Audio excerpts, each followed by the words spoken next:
Joining us today, we have Brandy Hicks. Brandy is a technology teacher at Highland Community School Corporation, and she's also a computer science champion for the Department of Education. So welcome, Brandy. We're excited to have you. Well, Sarah, thanks for having me here today. We appreciate you taking the time. And I was saying, it sounds like from talking with you a few minutes ago that you've already put quite a bit of thought into this, and you have quite a few resources, and some of them I've not heard of. And so I'm kind of excited to hear. I'm excited to hear about them myself.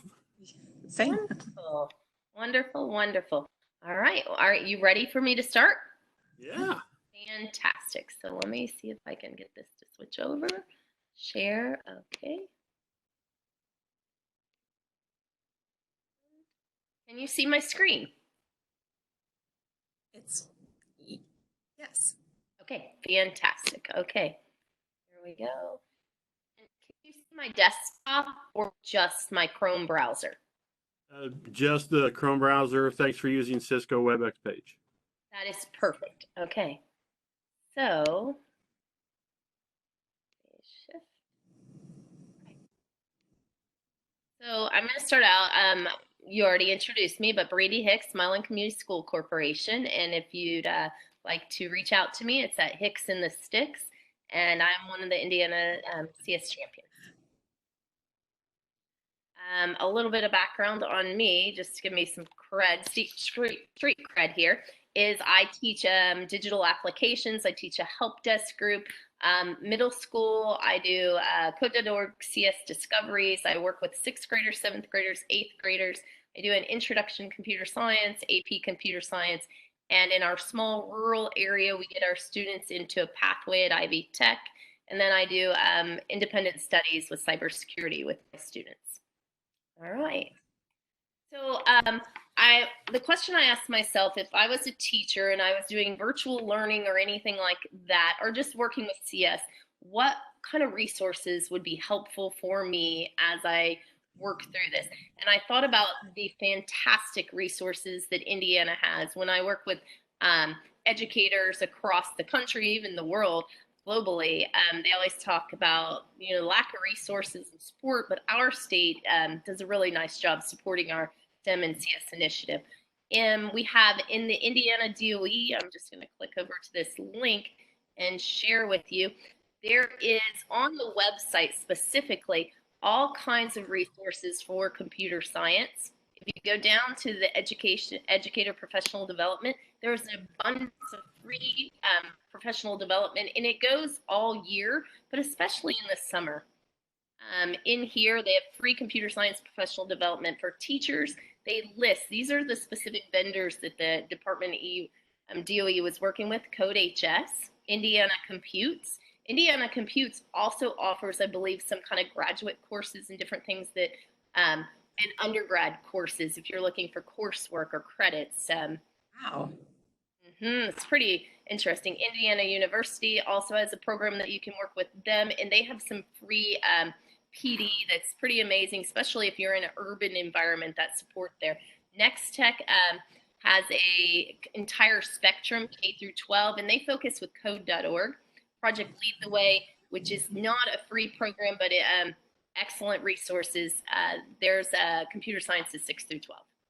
And then when you come in here, you can see here a full, this always is kind of a hidden link, a full professional development calendar can be found here. If you click here, this goes through, it'll populate, and it goes through and tells you exactly the different workshops that are occurring and where they're occurring, how to sign up for them. So cybersecurity workshop, that's a hot topic right now. So if you're interested in cybersecurity and learning more about it, on June 15th, they're having a cybersecurity workshop. Everything this year is virtual, but these occur the entire year long, and it goes through exactly how you can get that PD so you can bring it into your own classroom.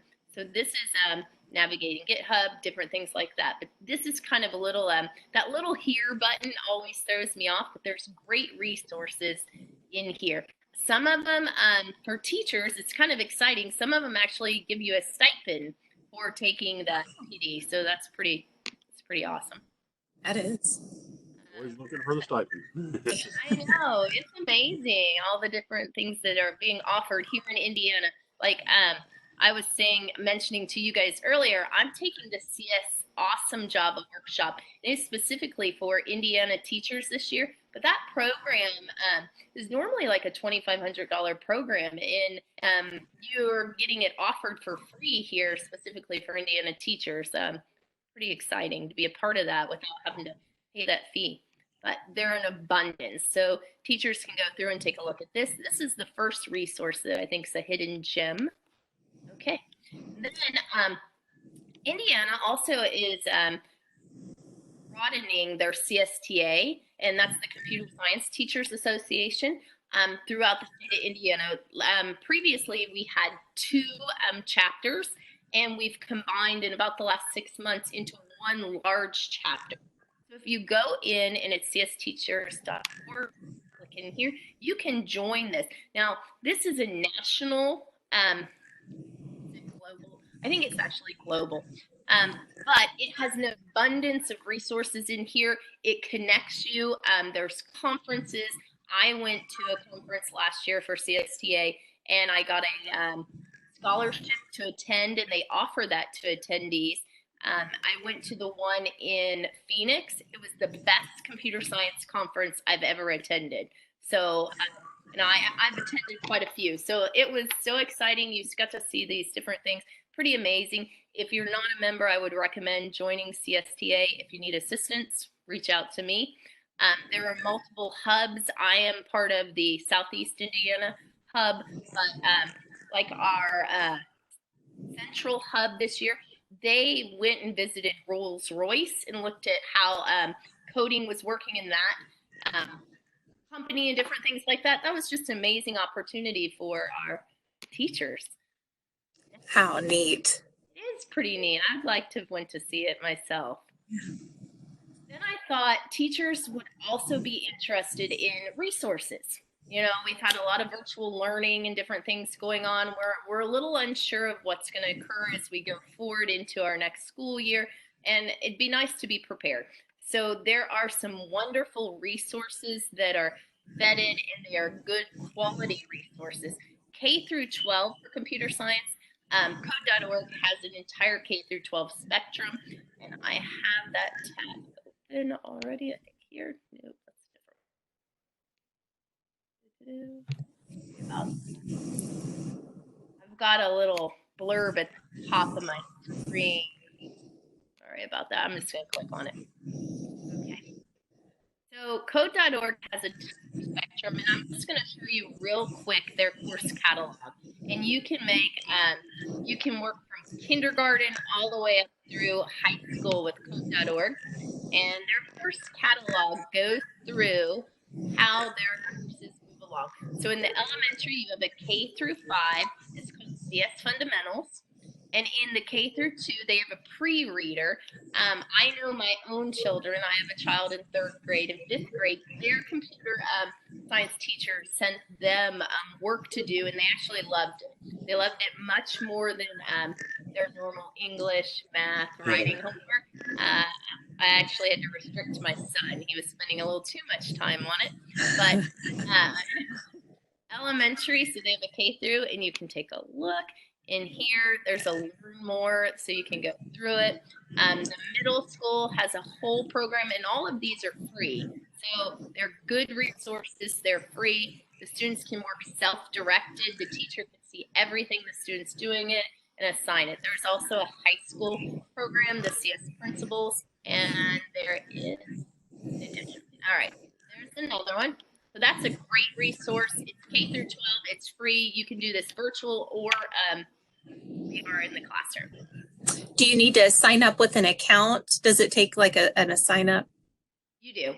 So my school's a Google school, so it makes everything easier. I just click the Google button, but if not, you sign up with your account and you just join. If the school has something like Clever or something like that with their student IDs, it will sync with that. Google syncs with it. Otherwise, I can show you real quick. So if I'm in code.org, I go into my dashboard. Let's see. and I click, let's see, I'm going to show you how to create a class. Awesome. Thank you. Okay, so I'm going to go here and I'm going to click create a section. Now my options tab, because I'm a Google school, I can just click create a Google class with Google Classroom, and it just takes all my students' names from Google Classroom. Otherwise, it's a little bit more complex. I can do it as picture logins. If I click on that, I put in all my students' information or my class information, practice name, grade, say it's a first grade course. They actually go, course A is kindergarten, B is first, B is second, third, fourth, fifth. So I could go first grade, and that would be B. And and I click save. It'll say add students. When I go to click add students, here, I'm gonna have to, if I can sync it, I can allow them to join. If I look here, it says signing in with picture passwords. Have your students sign in with their picture passwords. Go to the site. So if I could share that site with them, have them click on it, they can put theirs in. Otherwise, the teacher can go through and they can put the student's name, age, and he would be about 6 here, male, and auto-generate a picture password. So I would hit add, and that student would be added, and it would give them a username, it would give them a picture, and the picture's here. Now I can choose the picture, and I can change it. They would identify at that young age, it's easier for a kid to see a picture than actually type in a password. Yeah, I've not seen that before. That's cool. I haven't either. Oh my goodness, where have you guys been? Hiding in our laps. All right, so this would be Caitlin. That's my daughter. So here we go, and we can show a picture. And it auto-generates, but I'll tell you, most teachers, because I work with elementary teachers also, they want the kids to have the same password at the elementary level. It just saves them a little headache and saves the time also. So they try to go through and they switch until they find the exact same. So we're looking for the area. So that's just a quick way to go through it, and that would set up the class. And then the teacher could share the link along with their username and all the same passwords. What's neat about this is there's a print login card. Oh yeah. If they make it to school, you print this out, you hand it to them. Like my son has a binder where all of his logins are located, but it could also be shared digitally. That's how it is. It would say and it would give his information, and that's his little password. Aww. That's one way. You could also set it up with emails. You could also give them all a typed password. So that's choice. This is the easiest at an elementary level, though. All right. Great. All right. So that was code.org, and you could do high school. Sure, I have ones if you wanted. All right. The next one is CodeHS. I like this as a resource. It is a paid curriculum if you want to get the grade that goes along with it. During COVID, everything was free. I've used CodeHS for 2 years, and I use the free version.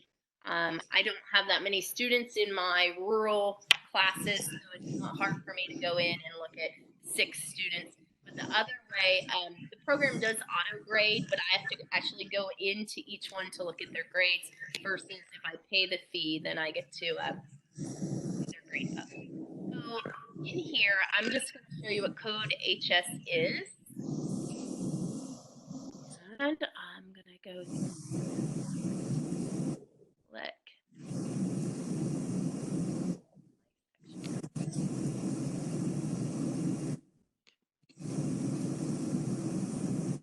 Hold on.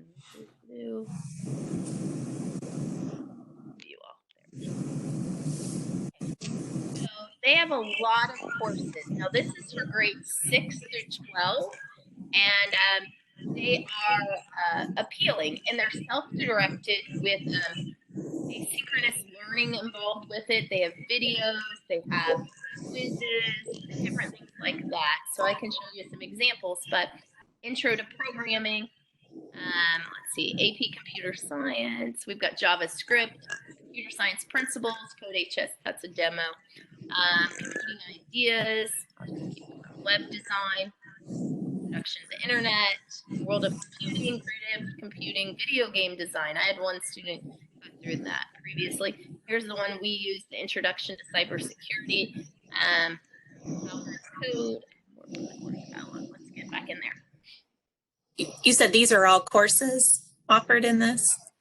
Yes, and they're asynchronous learning, so that's kind of interesting. Like when I put my kids in their independent study, some of them just flourish and fly, and they absolutely love it, and they're working on it much more than I would have them do in my normal classroom. So that's good. It allows them just to go at their own 6 through 12 curriculum.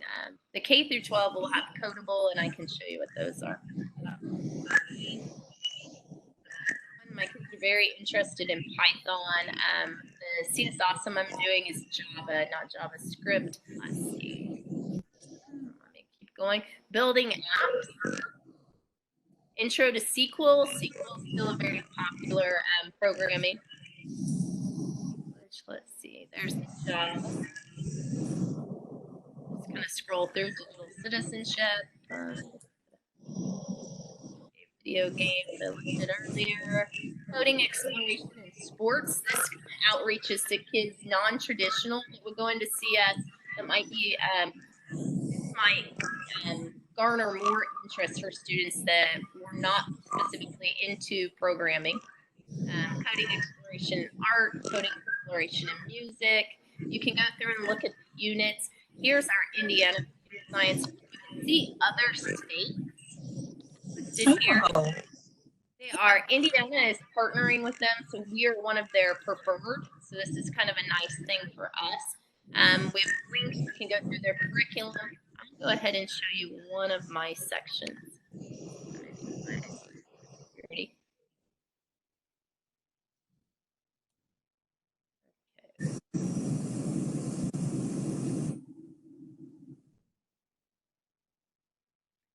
And so, introduction, they'll do a pre-test and what is cybersecurity. This is kind of neat. From a teacher's perspective, this is what you're going to see, course overview, and I can see where my students work good. I see their quiz, different things like that. And I'm going to show you inside. All right. And you can either watch it in Codeorg or YouTube, depending on the specifics. And they'll have a video. Videos are good quality. And welcome to the Codeorg Cybersecurity course. Let's start with the question. Do you use the internet? So it has a video, and after the video, there'll be questions. With it, they'll do a quiz. And then they actually have projects into here and different things like that. You're going through programming. It's pretty neat. And that you can use it for free. That's the kind of neat part. And I find cybersecurity is something kids want to do. You know, that white, not being bad hackers, but being a white hat hacker. So that's CodeHS. That was kind of neat. Yeah, that's cool. So CodeHS is also partnered so that they have a K through 12 spectrum. It's called Codeorg. Codeorg's fun.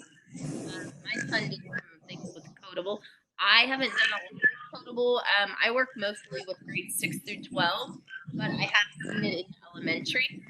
So it's good through. It's a fun. It's really like a little kid level. So they look at it. Codeorg helps. This is free. Codeorg helps every kid build a foundation for their future. You log in. I'm a Google school, so everything's easier when I log in. But from home, you can do it from school. So there.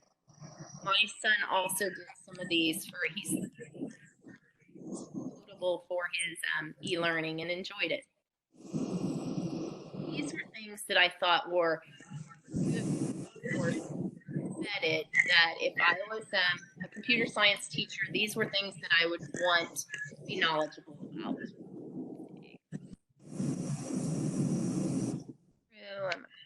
Nice. Yeah, and there's the teacher demo, all those pieces that go along with it.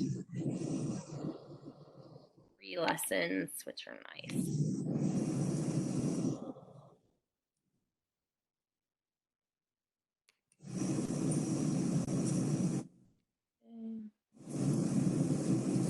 So then we have lessons, different things, there's videos, and it is fun.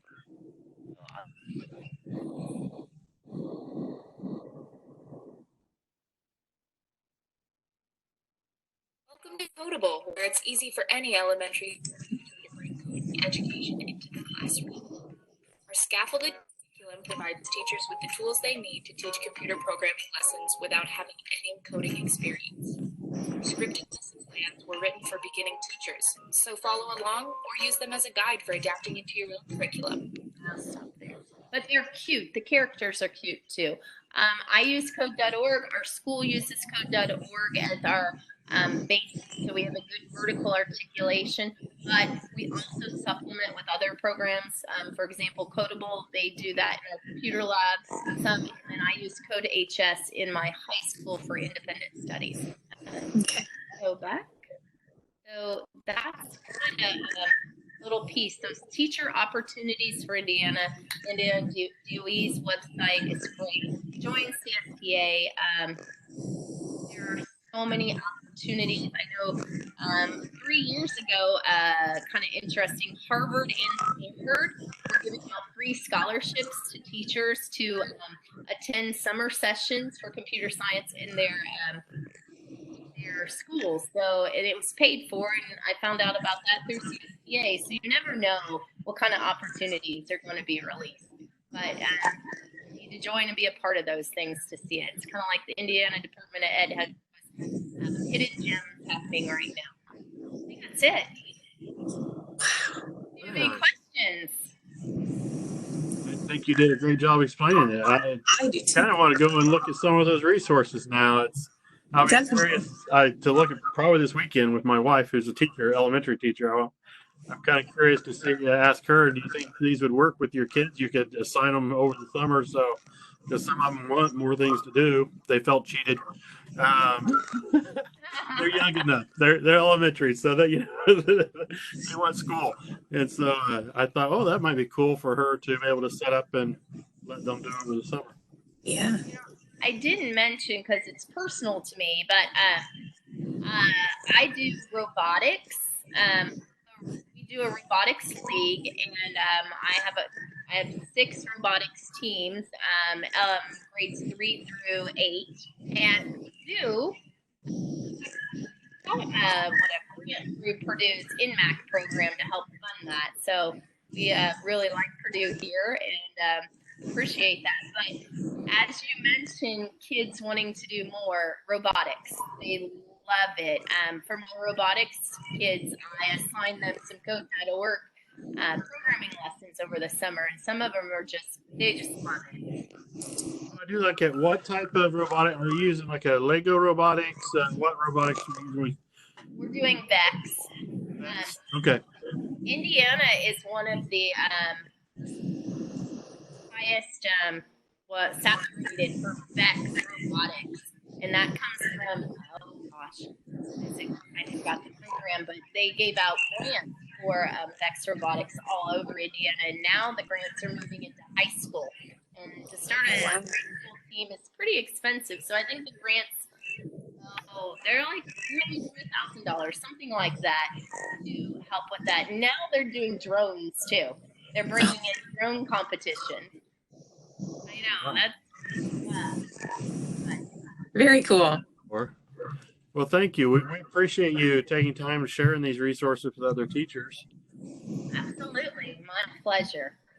Thank you for listening to our podcast. Please hit that subscribe button so you'll continue to hear about new resources for the classroom. If you have a resource to share or want us to find a resource about something in particular, tweet us at Purdue SOS or email us at k12science@purdue.edu. Boiler up! Hammer down.